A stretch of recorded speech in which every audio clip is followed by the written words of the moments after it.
We're about to kick off the NFL Combine. So what matters and what doesn't, especially at positions where Green Bay has some needs, plus what to make of the latest reporting around the future of Aaron Rodgers, as so far, all quiet on the northeastern Wisconsin front.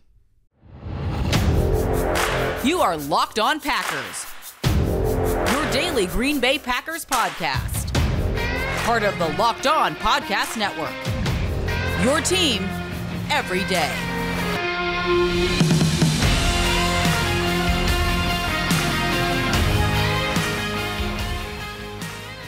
You are Locked On Packers, part of the Locked On Podcast Network, your team every day. I'm Peter Bukowski, and I cover the Packers for The Leap, a newsletter I would love for you to subscribe to. Follow me on Twitter, Peter_Bukowski. Follow the podcast on Twitter, Locked On Packers. Like us on Facebook. Subscribe to the podcast, iTunes, Spotify, Google Podcasts. Wherever you find podcasts, you will find Locked On Packers, the #1 Packers podcast on the internet. And the show for fans who know what happened. They want to know why and how. Thanks to everyone who makes Locked On Packers their first listen every day. We hope you like starting your day with us as much as we like starting our day with you. The NFL Combine is here. And I know that there is a group of, I don't want to paint with too broad a brush on this, but there is a group of people who, at least for a stretch, I don't think it's the case anymore, but at least for a stretch, it was cool to say, oh, the Combine, the underwear Olympics, it doesn't matter. If it didn't matter, they wouldn't do it. And it only recently has become a TV property. So that's not the thing either. And it's not like they go to Hawaii. It's not like the Pro Bowl used to be. They're in Indianapolis. And no shots at Indianapolis. It's actually a terrific town. And everyone that goes to the Combine loves to go to the Combine. But this is not a vacation. This is work. And it's nice to have these metrics. In fact, while the tape is the primary source, we can't just take, this Combine information and use that sort of, before everything else. But there are positions where this stuff really, really matters. And mostly what you're looking for are outliers. The good and the bad. And Kent LaPlante, who covers relative athletic score, which is something he created. He's a Lions fan. But relative athletic score is something that we use all the time when we're talking about the Green Bay Packers. For those of you that are sort of new to the discourse here, there are a lot of people that are like, well, the Packers don't use RAS. And it's like, maybe not, but they clearly use something close. And Brian Gutekunst has talked about the fact that they have these models, these thresholds, these athletic preferences. So we know that they use something. We just don't know the actual to the detail specifics. We have been able to glean some vague parameters, not even that vague, honestly. Some pretty good parameters around this based on their history. And in fact, Brian Gutekunst last year, basically everyone he drafted had a relative athletic score over 8. And everyone he drafts in the top 100, essentially, has a relative athletic score over 8. And the guys who don't are the guys that he's missed on. Jay Sternberger, Amari Rodgers, Josiah DeGuara, and Josh Myers didn't test, but he probably wouldn't have had a relative athletic score over 8. And all of the guys were like, well, they could have had this guy, Terry McLaurin, RAS over 9. Dawson Knox, RAS over 9. Creed Humphrey, a 10. The most athletic center by testing relative to his peers in the history of the Combine. So when they don't draft these high-end athletes, that's when they make the mistakes. There are 1,920 players on NFL rosters who tested. 81% of them have a relative athletic score of 5 or above. 81%. So if you are not an above average athlete relative to your peers, you are not going to be on an NFL roster. So that's just everyone that tested. So there are a lot of people that test that don't get drafted, that don't wind up on rosters. And for the most part, it's because they're not athletic enough. And almost half Almost half, 45% have an RAS over 8.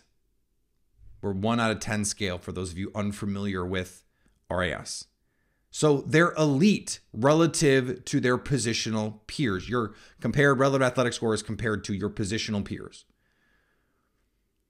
So almost half are in that elite range, and almost everyone, 4 out of 5 NFL players, are above average relative to their peers or better. And this all makes sense. Now, there are some positions where it matters more than others. So, for example, receiver. There is no correlation between time, speed, and receiver quality, mostly because there is not additional marginal utility with speed. Being 4.4 is fast. You're not that much better being 4.35. You're faster, but that doesn't prove better. And in fact, Pro Football Focus did a really interesting study that showed that in order to have and be a good vertical receiver, you don't have to be fast. Jordy Nelson, not fast, high 4.5s. Devontae Adams, not fast, high 4.5s. But terrific vertical receivers. T. Higgins, not fast, high 4.5s. But a terrific downfield receiver. It is the good player part that is more important. Now, they're all, by the way, above average athletes. Not elite of the elite, but above average. At receiver, there are certain traits you want. You want the good 3-cone. That means you can change directions. And you want to be fast enough. The Packers traditionally like a 3-cone under 7 for their receivers. 7.1 if we're going to get frisky. And you got to run faster generally than 4.6. So Jackson Smith-Jigma, looking at you, guy. You want to be a Packer, you want to get in that top 20 mix, you got to run 4.52. That is, you are a top 20 pick all day, JSN, if you run 4.52.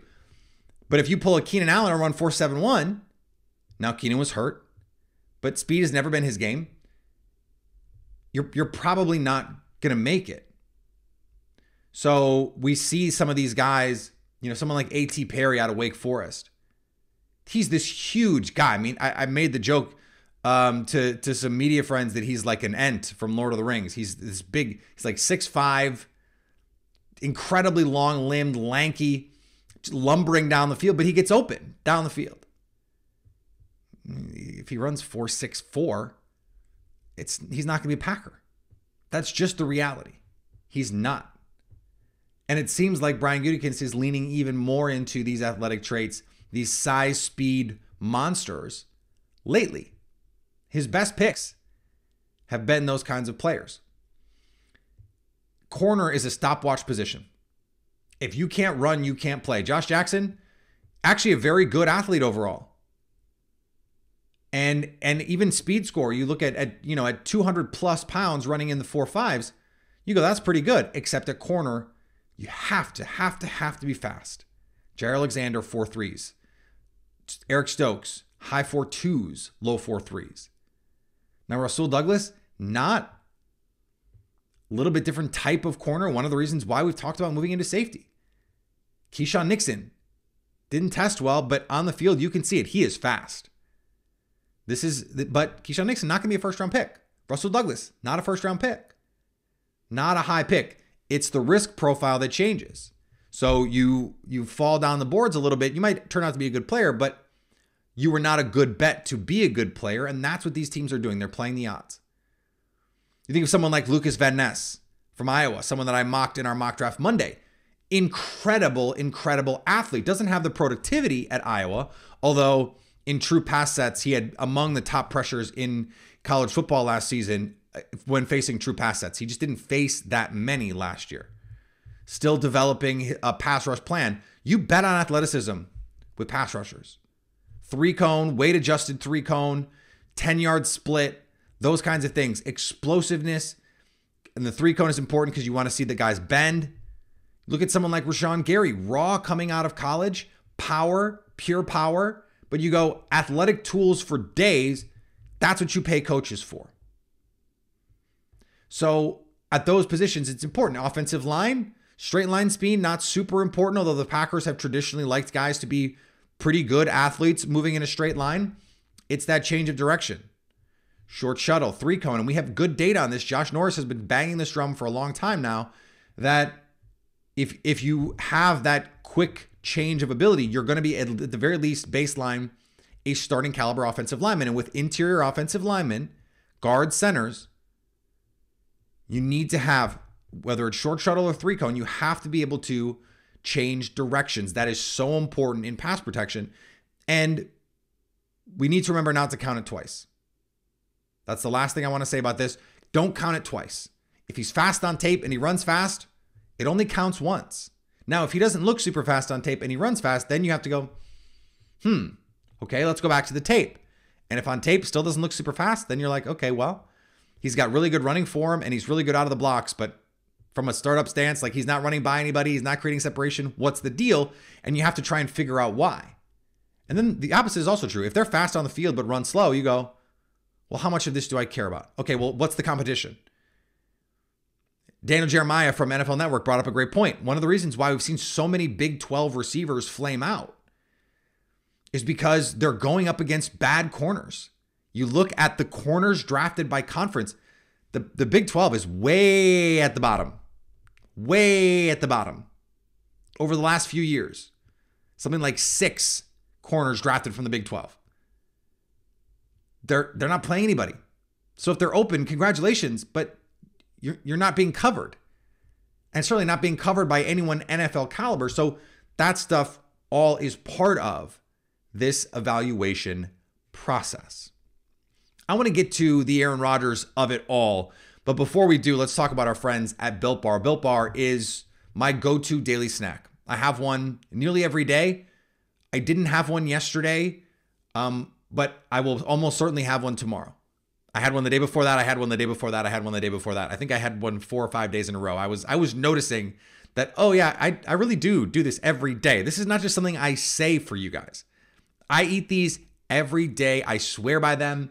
I evangelize for them in, off pod all the time. I get messages from people. Are they really that good? Yes. From my friends. My friends will text me, hey, what's the deal with Built Bar? No, legitimately, they are great. 130 calories, 4 grams of sugar, 17 grams of protein, covered in 100% real chocolate. There's so many flavors. You don't like coconut? Fine. Maybe a bad take because all their coconut flavors are awesome, but there's so many other ones out there for you. All the brownie, they have like 17 different, they have like 4 or 5 different brownie flavored treats. Go find one. You can go to built.com, get one.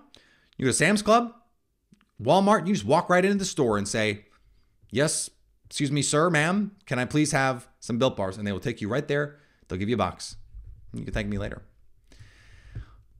And thanks for making Locked On Packers your first listen every day. Now make your second listen Locked On NFL Draft. Damian Parson and Keith Sanchez provide in-depth coverage of the biggest NFL draft prospects with deep dives into the sleepers and hidden gems that can change your favorite NFL franchise. Find Locked On NFL Draft wherever you get your podcasts. And of course on YouTube, Locked On Podcast Network, your team every day. So a new report from Albert Breer, who's been on this over the last couple of weeks.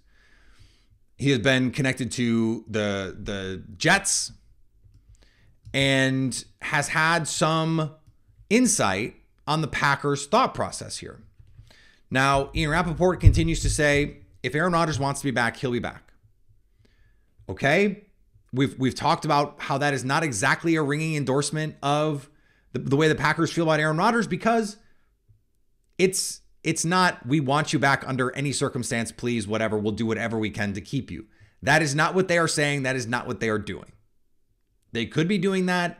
They are not doing that. The Albert Breer part is Aaron Rodgers is the Jets' number one. They told Derek Carr flat out, we're going to wait. And then you can spin it as, well, Derek Carr is going to take his time too. But like, okay, that's the best quarterback situation on the market by far. So why wouldn't you just go there? If you want to go there, Derek Carr, and they want you to be there, Derek Carr, then you would just be there. Again, I think there is some reason for the Jets to believe that Aaron Rodgers could be interested in them. my understanding is there have been some discussions behind the scenes with Aaron Rodgers' camp and potential other teams. Not formal, trade talks, but just like, hey, what would you think if? That kind of stuff. Would you be interested if? Because Aaron Rodgers, in order to make a decision, right? In order to say, I want to go, let's say that that's the decision he comes to. I still believe that that is ultimately going to be the decision that he comes to. You have to know that wherever you want to go, they will want you. Now, the Jets have made it very clear in the public that they want him. Is that where he wants to go? I believe it is one of the places that he would be willing to go to if he doesn't come back to Green Bay. And the same thing is true in Las Vegas. But Las Vegas has to want him. And so if you're Aaron Rodgers' camp, it would be smart. In fact, it would behoove you to say, okay, we need to at least have some basic understanding. Are you willing to do what it takes to get us? And that informs your decision. The same way the Packers have to know or have some vague sense of what these teams are willing to offer if that's what's going to happen here. Now, one of the pieces that really stood out, pieces of information in this story, was that bit about the aging veterans. That Green Bay has some questions about the older guys. That there are some players on this roster that are, getting up there in age. I don't know, just for example, let's say someone like David Bakhtiari. Well, they could save money by moving on from David Bakhtiari. And if you feel like you want to go along with Jordan Love, or at least you have confidence in Jordan Love, and that was another piece in this story that Albert Breer said, the Packers a year ago, 2 years ago, they didn't have a lot of faith in Jordan Love because he was, still developing. But over the last year, something changed.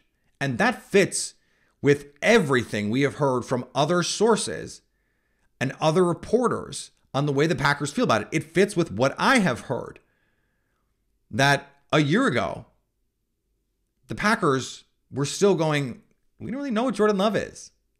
We haven't really seen him. And then over the last year, that third season, when Aaron Rodgers made his jump, now they feel like he is a bona fide starting caliber quarterback.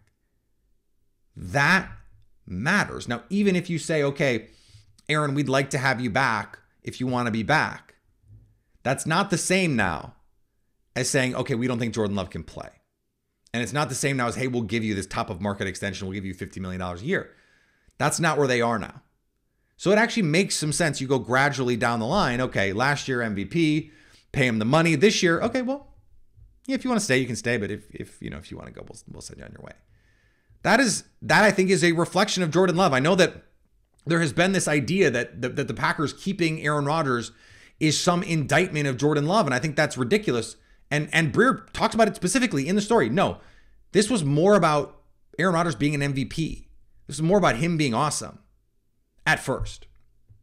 But there was this, well, we don't really know. Like, that was part of it. Not everything, but it was part of it. And then in the last year, that changed. And so when you put those two things together, they don't know if they want to re-sign Randall Cobb.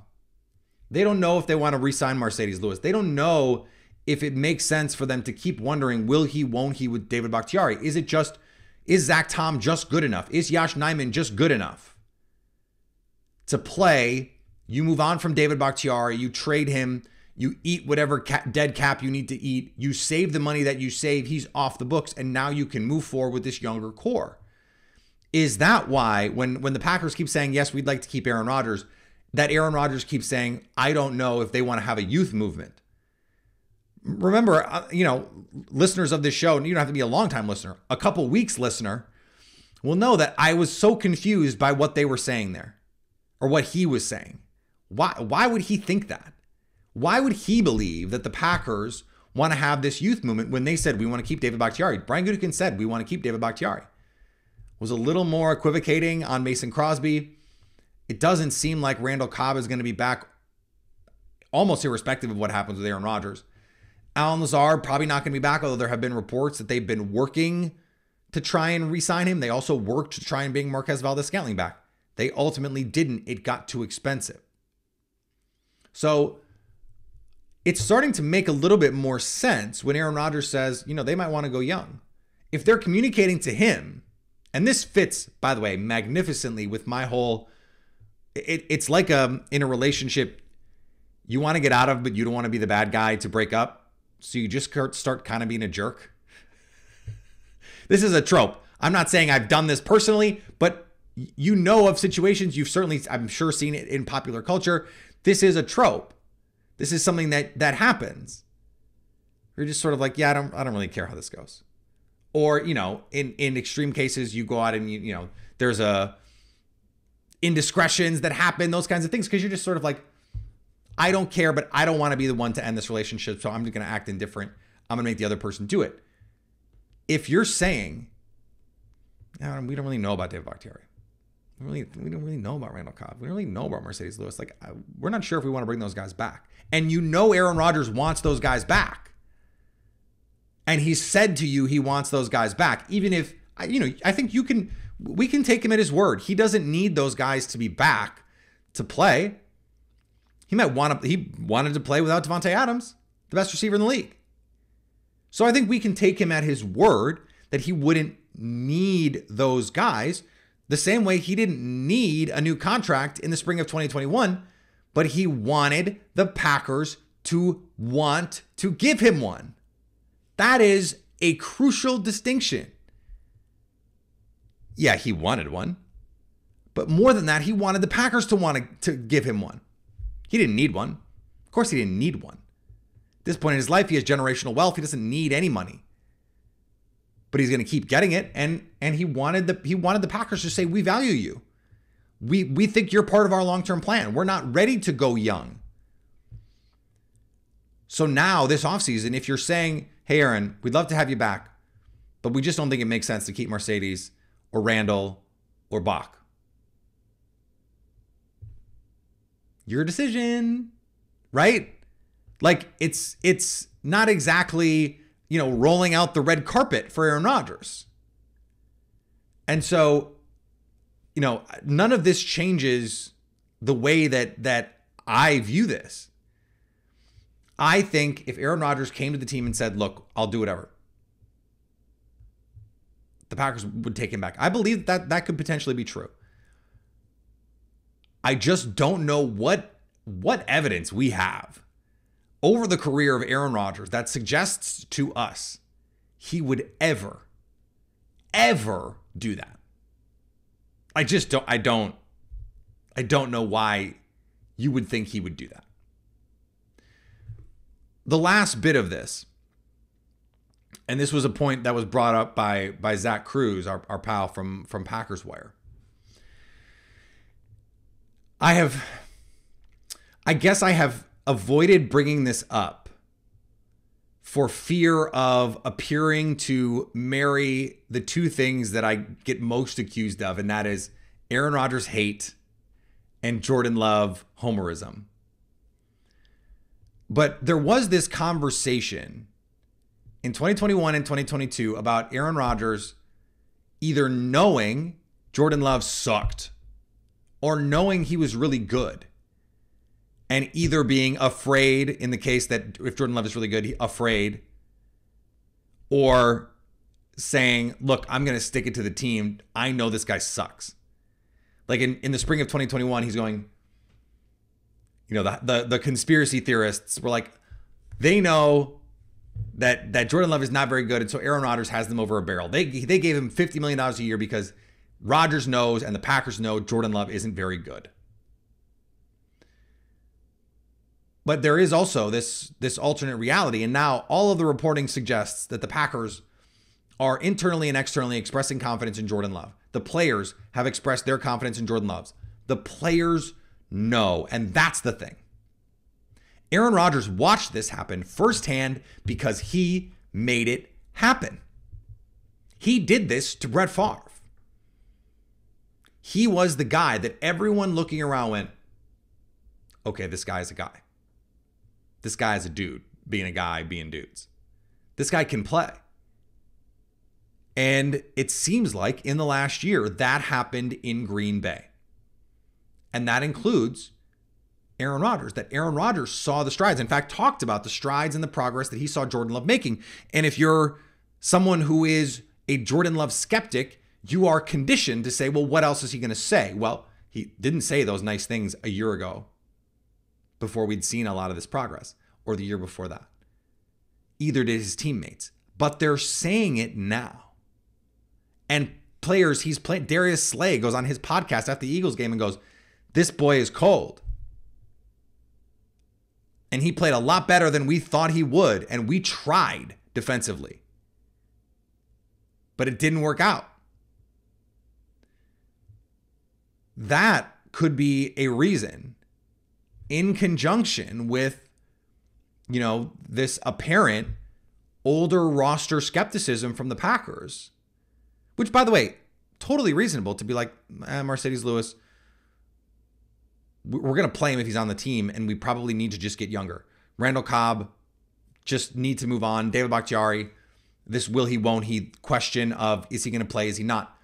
Those are reasonable conclusions to come to, even if, especially in the case of Bakhtiari and Mercedes Lewis, you don't have guys who are going to step in and immediately be more impactful than the guys that you're pushing out the door.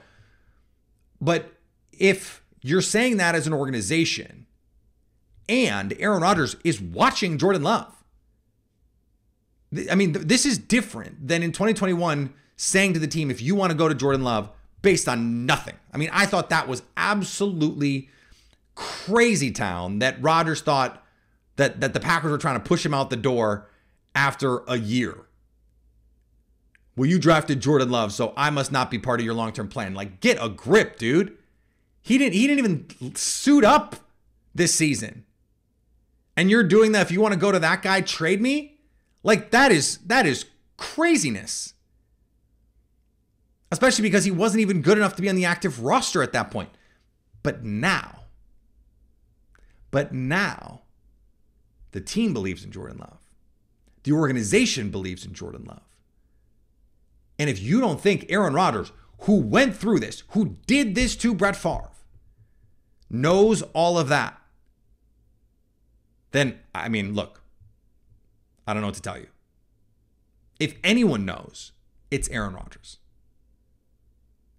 And so that could be part of the reason, again, in conjunction with all this other stuff, that he's going, okay, look, if you want to do this, I get it.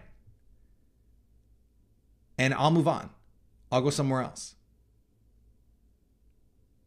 All of these votes of confidence for Jordan Love, Rodgers knows. Rodgers sees it. And that has to play into his thought process in all this. All right, we're going to be back tomorrow a lot more. We're going to be breaking down the combine such that we can over the next few days. We're not really going to have a lot of on-show time to talk about the drills and those kinds of things just because of when they're happening. But we'll get a recap coming up, and then we'll get some more interviews. A lot of people in Indianapolis right now, so kind of tough to get guests. I am unfortunately and fortunately not there for my liver, fortunately for sure. And we'll be back next week with a lot more as we head toward an Aaron Rodgers decision maybe. March 8th, 2022 was when he made his decision last time. So we're a week away from that, a little more. I don't think, you should hold your breath here. This is going to be a little while still, but a little while, just a couple days, and we'll get something here coming up soon. Follow me on Twitter, Peter_Bukowski. Follow the podcast on Twitter, Locked On Packers. Like us on Facebook. Subscribe to the podcast, iTunes, Spotify, Google Podcasts, wherever you find podcasts. You will find Locked On Packers. And anytime you want to come hang out with us live, Aaron Rodgers, the Packers, they make a decision. They come together. They decide this is what we're doing. We're going to go live on YouTube so you can stay Locked On Packers.